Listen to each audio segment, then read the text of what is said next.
puhistetaan tätä vähän tässä näin. Pannaan tämmöistä painetta. Sitten vähän aikaa antaa vaikuttaa, sitten hangataan poikki.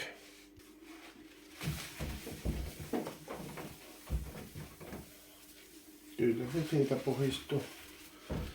Kyllä se siitä puhistuu. Joo, tänään laitetaan tämmöstä Uncle riisiä.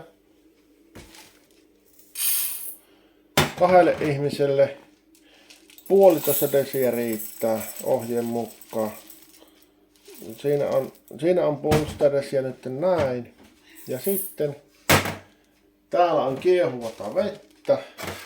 Mä laitan tätä 3 desiä. Näin. 3 desiä tuohon laitan tätä vettä. Joo, 3 desiä. No ja sit tuosta pannaan voita. Tää on ihan voita. Sitten nakataan tuonne. Noin. Ja sitten kanaa. Avataan paketti. Näin. Ja näin. Ja sitten tämä laitetaan tänne paistoon. No. Tässä on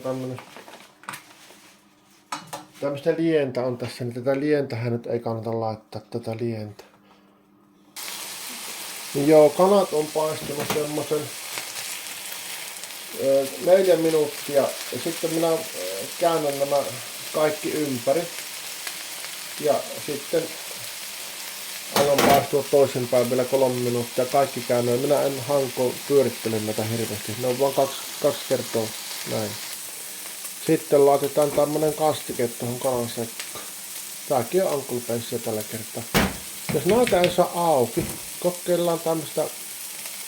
Tää on tämmönen aukaisuavustin. Lähti. Eli tämmöisillä pystyy aukaisemaan, ei saa auki. Kädet on kipeänä. Niin. Sitten tämä vaan kaavitaan tänne. Näin. Ja helposti valmistuu kanakastike ja riisi. Tännehän jäi vähän näitä porkkanoita ja mitä paprikoita, niin nämähän voi huuhella veillä ja sitten kun ottaa tänne näin. Niin sitten se purkki on tyhjä ja ei mene hukkaa sitä kastiketta.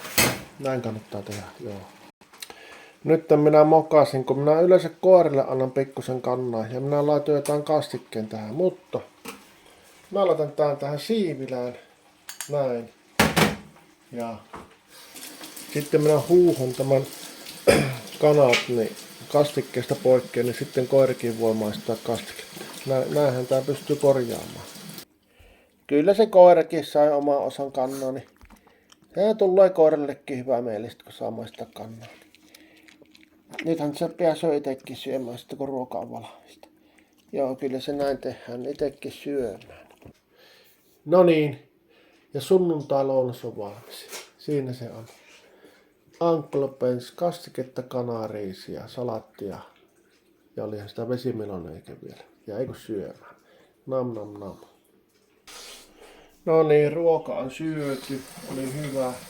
Minä aina sitten huuhon tämän lautasen tästä näin. Se on pahan puhasta, mutta kyllähän se männöö tuonne pesukoneeseen vielä. Näin on tottunut tekemään. Nyt tämä on tässä. Joo.